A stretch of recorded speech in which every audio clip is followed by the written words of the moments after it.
Dear students, हमारा ये lecture cylindrical coordinate system से रिलेटेड है।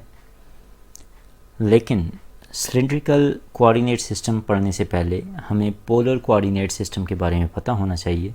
इसलिए हम थोड़ी सी बेसिक इन्फॉर्मेशन लेते हैं पोलर कोऑर्डिनेट सिस्टम से रिलेटेड। उसके बाद हम सिलेंड्रिकल पोलर कोऑर्डिनेट सिस्टम्स को पढ़ेंगे। तो यहाँ पे कहा जा रहा है to form the polar coordinate system in the plane, fix a point capital O called the pole or origin, and construct from capital O an initial ray called the polar axis as shown in the figure 10.35। तो यहाँ पे आप देखें figure के अंदर बताया जा रहा है कि सबसे पहले आपने फिक्स पॉइंट बनाना है जो कि कैपिटल O की फॉर्म में हमने यहाँ पे रिप्रेजेंट किया हुआ है। इसे हम पोल या ओरिजिन कहते हैं। और फिर इस पोल से आपने पोलर एक्सिस को डिफ़ाइन करना है। जिस तरह कार्टेशियन कोऑर्डिनेट सिस्टम के अंदर हमारे पास एक्स एक्सिस और वाई एक्सिस होते हैं, तो यहाँ पे आपके पास एक्स एक्सिस के बिल्कुल पैरेलल पोलर एक्सिस होंगे। अब आपको पता होना चाहिए कि कार्टेशियन कोऑर्डिनेट सिस्टम के अंदर हम जब एक पॉइंट कैपिटल पी को रिप्रेजेंट करते हैं तो उसकी representation in terms of the ordered pair X comma Y होती है।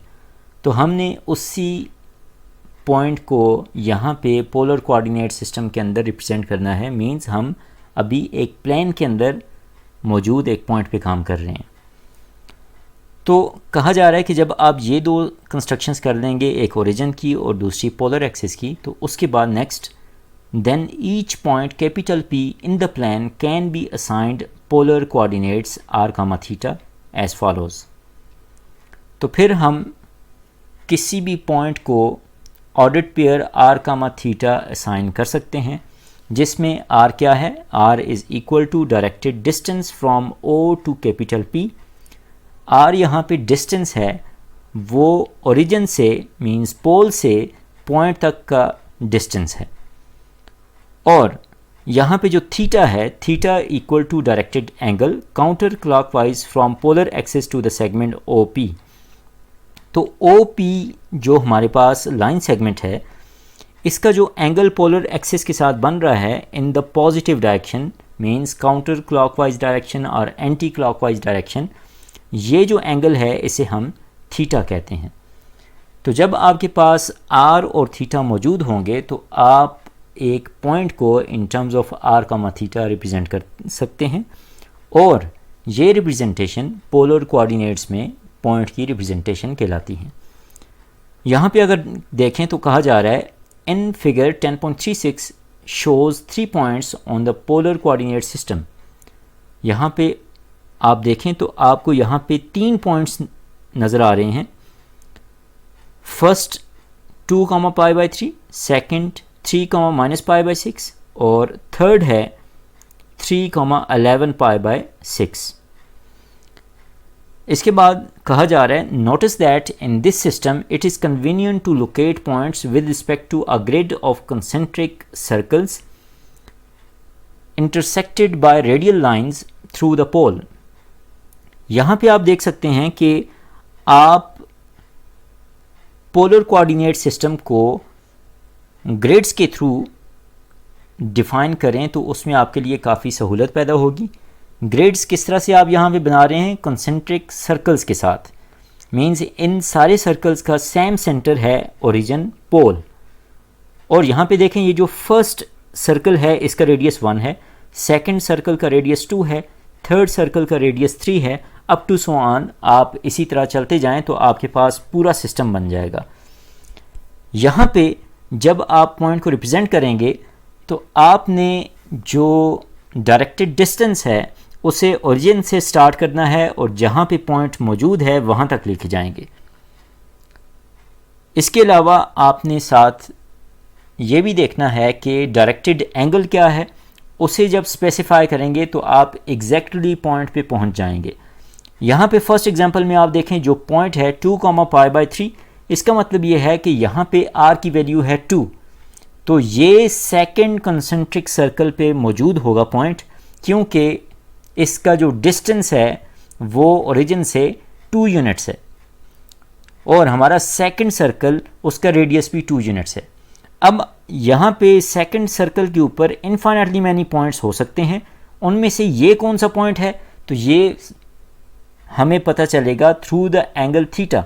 तो जब हम ये जो पोलर एक्सिस है इससे π/3 रेडियंस मीन्स 60 डिग्री जाएंगे पॉजिटिव डायरेक्शन में, तो हमारे पास ये पॉइंट एग्जैक्टली अपनी लोकेशन पे रिप्रेजेंट हो रहा होगा।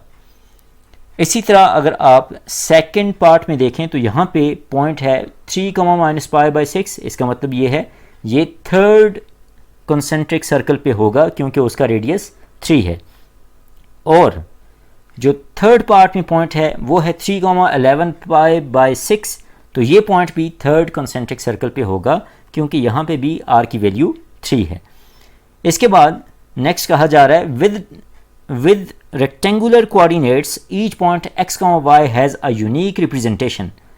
हमारे पास जो कार्टेशियन कोऑर्डिनेट सिस्टम या रेक्टेंगुलर कोऑर्डिनेट्स होते हैं उनमें एक पॉइंट जो कि p ऑफ x, y की फॉर्म में रिप्रेजेंट होता है, वो रिप्रेजेंटेशन उसकी यूनिक रिप्रेजेंटेशन होती है। वहाँ पे 1, 2 का मतलब exactly a unique point in the plane है, जबकि यहाँ पे कहा जा रहा है this is not true with polar coordinates, कि पोलर कोऑर्डिनेट सिस्टम में पॉइंट्स की लोकेशन की रिप्रेजेंटेशन यूनिक नहीं होती, डिफरेंट रिप्रेजेंटेशन से सेम पॉइंट को रिप्रेजेंट किया जा सकता है। For instance the coordinates r, theta and r, 2π + theta represent the same point. C part B and C of figure 10.36। यहाँ पे ये कह रहा है कि अगर हमारे पास पोलर कोऑर्डिनेट सिस्टम में एक पॉइंट है P, r, थीटा, तो वो पॉइंट और जो दूसरी हमारे पास रिप्रेजेंटेशन है P, r, 2π + थीटा, ये दोनों एक ही पॉइंट को रिप्रेजेंट करेंगे। ये अब मैं यहाँ पे एक्सप्लेन करता हूँ कि कैसे। इसने रेफरेंस दिया है पार्ट बी और सी का, तो आप ज़रा यहाँ पे गौर करें। पार्ट बी के अंदर जो पॉइंट है 3, -π/6, ये पॉइंट सेकंड कोऑर्डिनेट के थर्ड कंसेंट्रिक सर्कल के अंदर मौजूद है। यहाँ पे जब आप -π/6 एंगल मीन्स क्लॉकवाइज डायरेक्शन में आएंगे तो आपके पास ये यूनिक पॉइंट आ जाएगा जो कि है 3, -π/6। लेकिन अगर आप यहाँ पे एंगल जो -π/6 है इसमें आप ऐड करें 2π, तो हमारे पास एंगल होगा 11π/6, तो आप वापस इसी पॉइंट पे पहुँच जाएंगे। हो क्या रहा है कि जब आप एंगल में 2π ऐड करते हैं तो आप इस पॉइंट से एक चक्कर लगा के वापस दोबारा इसी पॉइंट पे आ जाते हैं, तो आपकी लोकेशन सेम रहती है। आप अगर n टाइम्स भी इस सर्कल के चक्कर सेम एंगल के थ्रू मीन्स 2π का मल्टीपल हो तो आप उसे ऐड करें तो वापस आप इसी लोकेशन पे आएंगे। इसलिए यहाँ से प्रूव होता है कि एक पॉइंट की एक से ज़्यादा रिप्रेजेंटेशंस हो सकती हैं पोलर कोऑर्डिनेट सिस्टम के अंदर। इसके बाद नेक्स्ट कहा जा रहा है also because r is a directed distance, the coordinates r, theta and -r, theta plus π represent the same point। इस बात पे आप ज़रा थोड़ा सा गौर करें तो कहा जा रहा है कि अगर हमारे पास r, theta polar coordinate system के अंदर एक पॉइंट हो तो -r, थीटा प्लस π भी उसी पॉइंट को रिप्रेजेंट करेगा। ऐसा क्यों है इसे भी देख लें। अगर हमारे पास एज्यूम करें ये पॉइंट है r, थीटा, तो इसका मतलब ये है 3, -π/6, तो आप इसे कंसिडर क्या करें -3, -π/6। तो वापस अगर मैंने इसी पोजीशन पे आना है तो मैं -π/6 में क्या ऐड करूंगा, पाई ऐड करूंगा, तो मैं वापस इसी लोकेशन पे आ जाऊंगा। जब हमारे पास ये लोकेशन अगर है r, थीटा, तो -r का मतलब ये है कि आप अपोजिट डायरेक्शन में चले गए हैं। मीन 0, ये जो ओरिजिन है पोल, यहाँ से पहले तो आप इस डायरेक्शन में आ रहे थे 3 यूनिट्स, तो आप इसकी अपोजिट डायरेक्शन में चले गए हैं। -r का मतलब यहाँ पे ये है। उसके बाद जब आप एंगल में पाई को ऐड करेंगे तो आप यहाँ से वापस इसी लाइन पे पहुँच आएंगे। तो इसका मतलब ये है आर कामा थीटा और minus are comma theta plus pi, इन दोनों की रिप्रेजेंटेशन सेम होगी। आई होप यहाँ से आपको आइडिया हो गया होगा कि पोलर कोऑर्डिनेट सिस्टम में एक पॉइंट को एक से ज़्यादा रिप्रेजेंटेशंस में लिखा जा सकता है। नेक्स्ट कहा जा रहा है in general the point R comma theta can be written as R comma theta equal to R comma theta plus 2n pi, R comma theta is equal to minus are comma theta plus 2n plus 1 into pi. तो ये हमारे पास unique representation ना होने का general expression है कि इसके through हम एक पॉइंट को इनफाइनाइटली मैनी रिप्रेजेंटेशंस में लिख सकते हैं, where n is an integer. Moreover, the pole is replaced by 0, theta, where theta is any angle. I hope यहाँ से आपको आइडिया हो गया होगा कि पोलर कोऑर्डिनेट सिस्टम में हम किस तरह से एक पॉइंट को एक्सप्रेस करते हैं। इसमें दो क्वांटिटीज़ इंपॉर्टेंट हैं, एक r और दूसरा थीटा। इसके बाद हमारे पास नेक्स्ट क्वेश्चन ये है कि हम पोलर कोऑर्डिनेट सिस्टम से रेक्टेंगुलर कोऑर्डिनेट सिस्टम और रेक्टेंगुलर कोऑर्डिनेट सिस्टम से पोलर कोऑर्डिनेट सिस्टम में पॉइंट की कन्वर्जन कैसे करें। कभी ऐसा हो सकता है कि आपको कार्टेशियन कोऑर्डिनेट सिस्टम के अंदर पॉइंट गिवन हो और आपको कहा जाए कि आप इसे कन्वर्ट करें पोलर कोऑर्डिनेट सिस्टम के अंदर, या आपका इंटरेस्ट हो कि पोलर कोऑर्डिनेट सिस्टम में जो पॉइंट मौजूद है उसे हम रेक्टेंगुलर कोऑर्डिनेट सिस्टम में किस तरह कन्वर्ट कर सकते हैं। तो ये कन्वर्जन कैसे होगी इसे अब हम देखेंगे।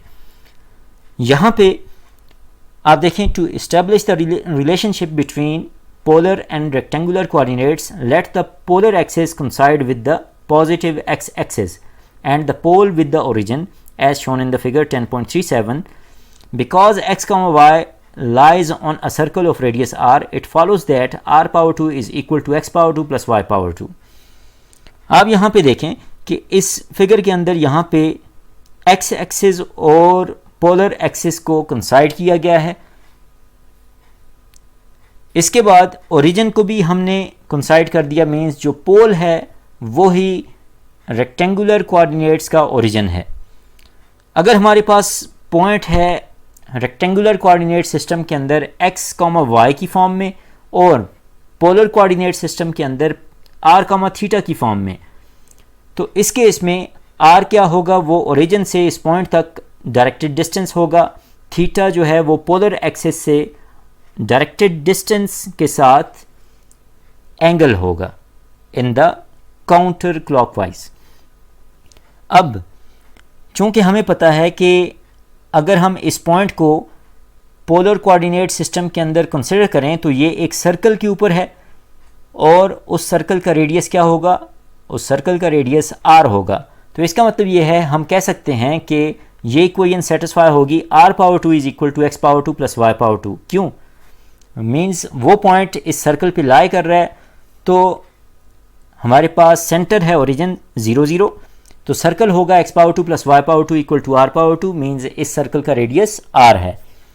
इसके बाद moreover for r greater than 0 the definition of the trigonometric function imply that tan theta is equal to y by X, cos theta equal to x by r and sin theta equal to y by r। क्योंकि हमारे पास यहाँ पे ये right angle triangle बन रही है जिसमें जो बेस है उसकी लेंथ है x, जो परपेंडिकुलर है उसकी लेंथ है y और जो हाइपोटेन्यूज है उसकी लेंथ है r, और जो बेस का हाइपोटेन्यूज के साथ एंगल है वो थीटा है। इसलिए हमारे पास tan theta equal to y by x है through the right angle triangle. Similarly cos theta x by r के इक्वल है और sin theta y by r के इक्वल है। जब हमें इन चीज़ों का आइडिया हो गया है, उसके बाद हम ये भी देख सकते हैं कि जब r लेस देन 0 होगा तो फिर भी ये रिलेशन होल्ड करेगा। थ्योरम 10.10 हमें कन्वर्जन के लिए मेन टूल्स प्रोवाइड करता है। इस थ्योरम की स्टेटमेंट देखते हैं, the polar coordinates r, theta of a point are related to the rectangular coordinates x, y of the point as follows. कि अगर पोलर कोऑर्डिनेट्स में पॉइंट हो r, थीटा की फॉर्म में और रेक्टेंगुलर कोऑर्डिनेट्स के अंदर वही पॉइंट x, y की फॉर्म में हो, तो हमारे पास ये ट्रांसफॉर्मेशंस हैं जिनके थ्रू हम कन्वर्जन कर सकते हैं कि पोलर टू रेक्टेंगुलर कन्वर्जन होगी x equal to are cos theta, y equal to are sine theta, कि जब हमारे पास पोलर फॉर्म में पॉइंट मौजूद होगा तो उसमें r भी हमें पता है, थीटा भी पता है, हम r और थीटा की वैल्यूज़ पुट करेंगे और x और y कैलकुलेट कर लेंगे। जब हम रेक्टेंगुलर से पोलर कोऑर्डिनेट सिस्टम में जाना चाहते हैं तो उस केस में tan theta equal to y by x है और r power 2 equal to x power 2 plus y power 2 के इक्वल है। तो x और y की वैल्यूज़ पुट करके हम थीटा और r की वैल्यूज़ यहाँ से कैलकुलेट कर सकते हैं। इस तरह से हम आसानी से रेक्टेंगुलर कोऑर्डिनेट सिस्टम से पोलर कोऑर्डिनेट सिस्टम या पोलर कोऑर्डिनेट सिस्टम से रेक्टेंगुलर कोऑर्डिनेट सिस्टम में अपने पॉइंट को कन्वर्ट कर सकते हैं। तो ये हमारी मेन ट्रांसफॉर्मेशंस हैं polar to rectangular and rectangular to polar के लिए, जो आपको याद होनी चाहिए। इसके बाद हम एक दो एग्जांपल्स इससे रिलेटेड देखते हैं, उसके बाद हम अपने नेक्स्ट मेन टॉपिक पे आएंगे। हमारी फर्स्ट एग्जांपल है पोलर टू रेक्टेंगुलर कन्वर्जन, कि अगर हमारे पास जो पॉइंट है वो पोलर फॉर्म में गिवन हो तो हम उसे रेक्टेंगुलर फॉर्म में कैसे कन्वर्ट करेंगे। तो यहाँ पे कहा जा रहा है for the point r comma theta equal to 2 comma phi, ये अब पॉइंट है पोलर कोऑर्डिनेट सिस्टम में, r की वैल्यू 2 है, थीटा की वैल्यू पाई है। तो हमारे पास polar to rectangular coordinate system में कन्वर्जन करने के लिए x equal to are cos theta है और y equal to are sine theta. तो हम अगर इन्हें यूज़ करें तो r की वैल्यू 2, थीटा की वैल्यू पाई पुट करें तो 2 cos pi equal to x है, यहाँ से cos पाई -1 के इक्वल होता है तो -2 के इक्वल x की वैल्यू आ जाएगी। Similarly y equal to are sine theta है और sine pi is 0, that means y is equal to 0। तो हमारे पास रेक्टेंगुलर कोऑर्डिनेट सिस्टम में जो पॉइंट आया वो है -2, 0।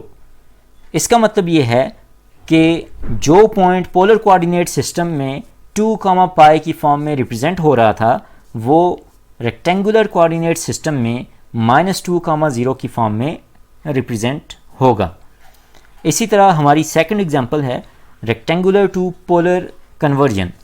यहाँ पे आप देखें for the second quadrant point x, y equal to -1, 1, यहाँ पे अब हम चूँकि रेक्टेंगुलर टू पोलर कन्वर्जन में इंटरेस्टेड हैं, इसलिए हमारे पास ट्रांसफॉर्मेशंस होंगी tan theta equal to y by x and r is equal to x power 2 plus y power 2 whole under root. तो जब हम tan theta equal to y by x लिखेंगे और इसमें y और x की वैल्यूज़ पुट करें -1 और 1, तो हमारे पास आंसर आता है -1। So tan theta equal to -1 का मतलब ये है कि theta is equal to 3 pi by 4, theta is equal to 3 pi by 4।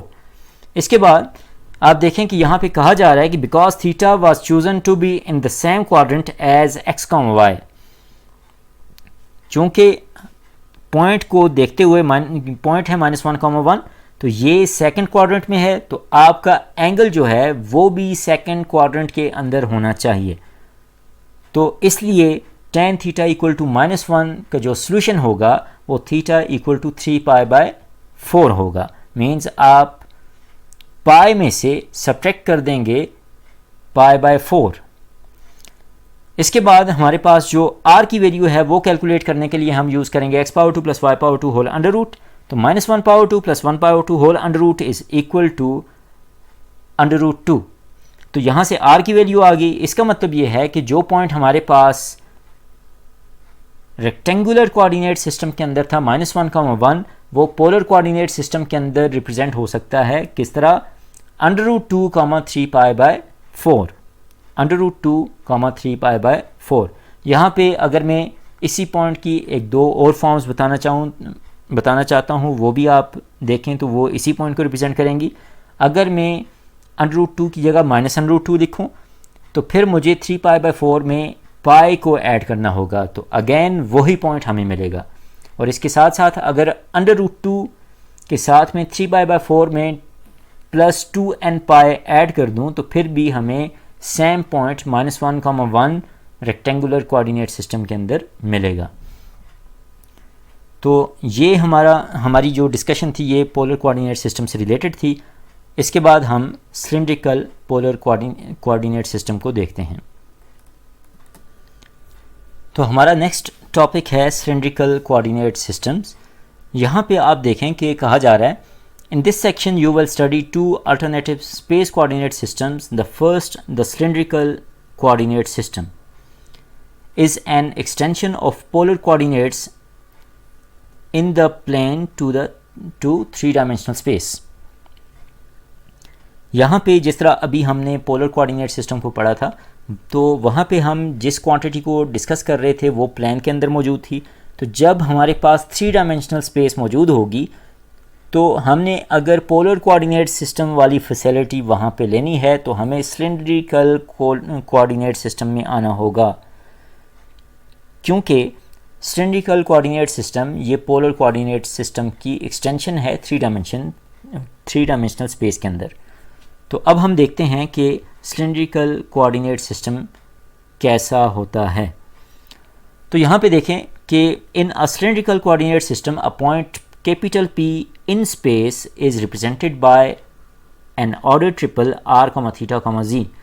यहाँ पे सबसे पहले आपको पता होना चाहिए कि स्पेस के अंदर हम जो कार्टेशियन कोऑर्डिनेट सिस्टम होता है उसमें एक पॉइंट को किस तरह रिप्रेजेंट करते हैं। तो वहाँ पे कैपिटल P रिप्रेजेंट होगा in terms of the order triple x, y, z। तो अगर उस रिप्रेजेंटेशन को हम सिलिंड्रिकल कोऑर्डिनेट सिस्टम में रिप्रेजेंट करना चाहते हैं तो हमें उसे कन्वर्ट करना होगा in terms of r, theta, z order triple, जिसमें r, theta is a polar representation of the projection of capital P in the xy plane. यहाँ पे इस बात पे गौर करें कि हम अब हैं थ्री डायमेंशनल स्पेस के अंदर। तो यहाँ पे जो पॉइंट कैपिटल P है वो स्पेस के अंदर मौजूद है। तो यहाँ पे आपकी x axis, y axis, z axis ये तीनों मौजूद हैं। आपके पास इनफाइनाइटली मैनी प्लेन्स हैं, जिनमें से एक प्लेन यहाँ पे शेडेड फॉर्म में नज़र आ रही है, ये है XY प्लेन।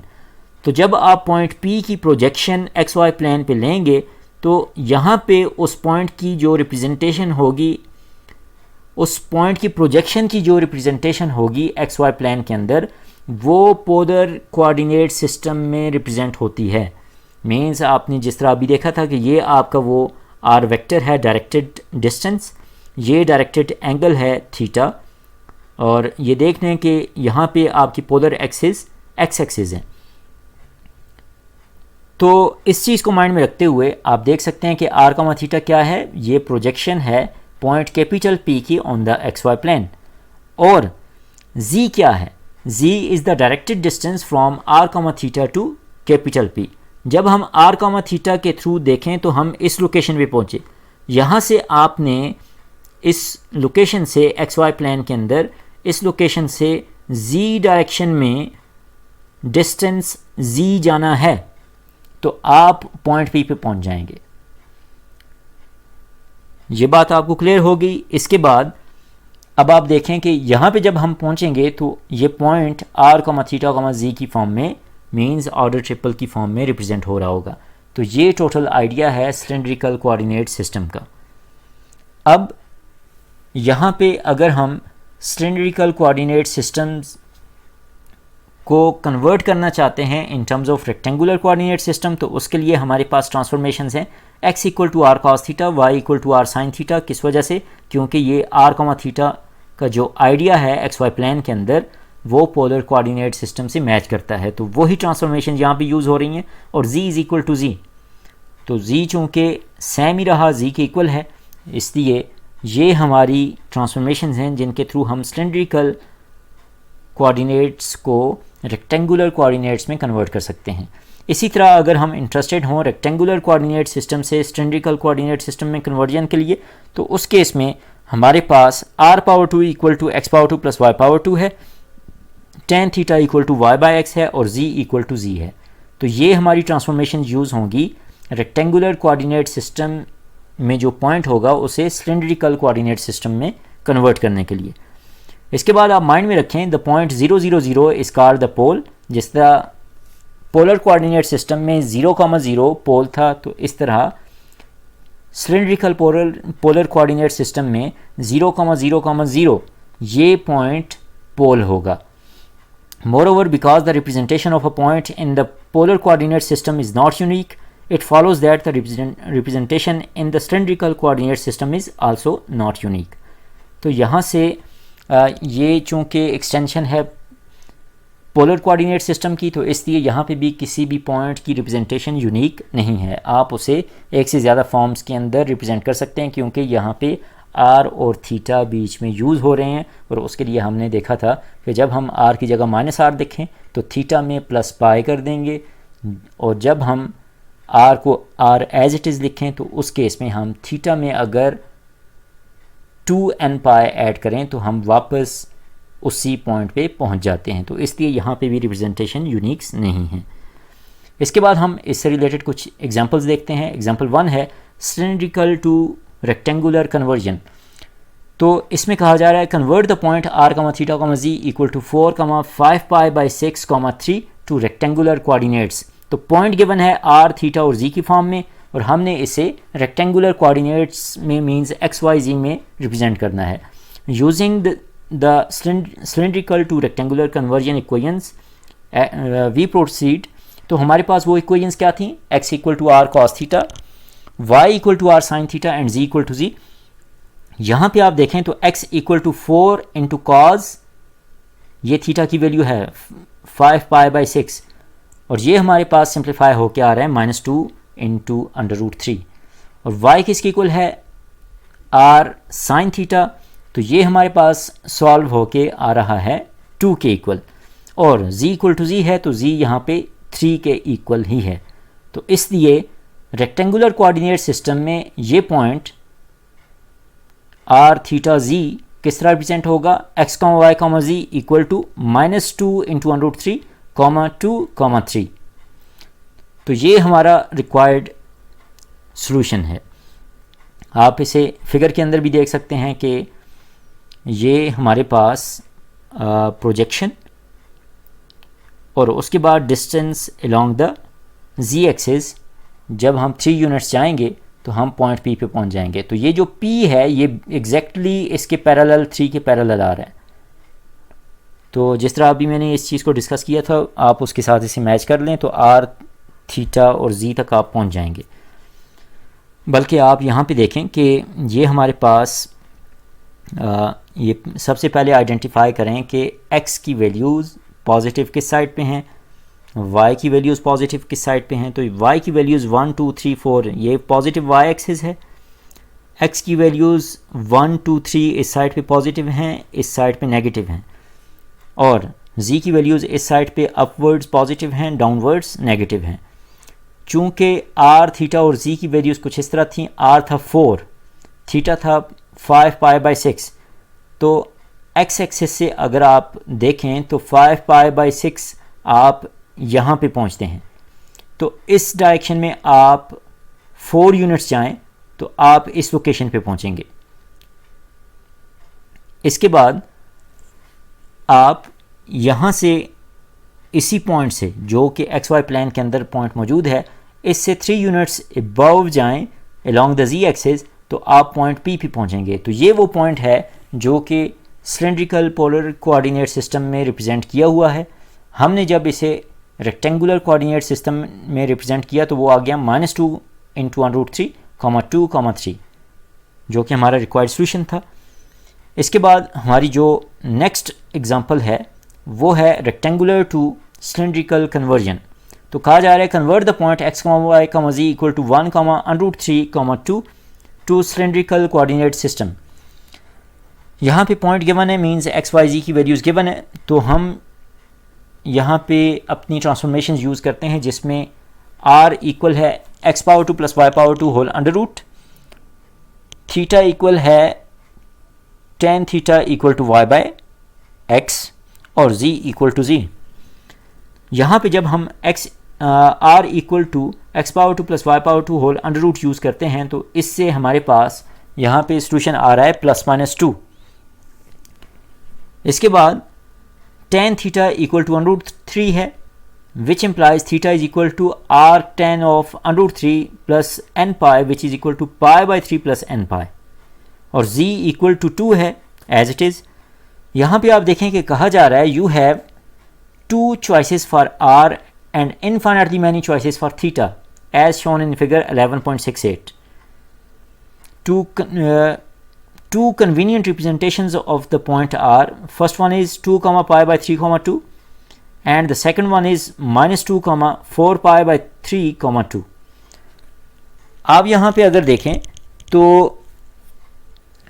जिस तरह मैंने आपको कहा था कि अगर पॉइंट को हम रिप्रेजेंट करते हैं r पॉजिटिव रखते हैं तो हमारे पास इनिशियल जो एंगल आ रहा है वो पाई बाई 3 है और z तो 2 के इक्वल है।